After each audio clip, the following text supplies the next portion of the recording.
जीवन परिस्थिति जेकोसी समय परिवर्तन हो पाए। तुम जीवन क्या दुख कष्ट दियो ना कि तुम्हें आज शक्तिशाली काली समय तुम अधिक शक्तिशाली हो। दुनिया किसी लोक दुख चापी रखी सुख खोजापी चेष्टा करती हेले सुख मिले ना। सुख पाइबार समय आसिले कि स्वार्थपर लोक मैंने सुख को छड़ाई नियंती।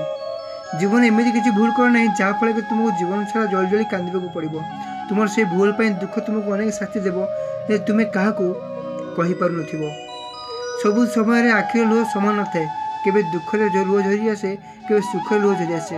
ये मनुष्य जहाँ भी करूना कहीं आखि किंतु कष्ट पाई थाए। तुम्हें जीवन में जदि सुंदर संपर्क भितर किसी विश्वास सृष्टि हुए कि तुम संपर्क क्या दुख दिए से सबुदिन निवृत्त रुहतु ना से संपर्क सहित परिणत हो। अतर कई जन अपन बंधु जब वर्तमान समय भूली जाए मन में बहुत कष्ट हुए कारण बंधुटी सब समय पाखे रहा दरकार। अतीत वर्तमान भविष्य होना कहीं।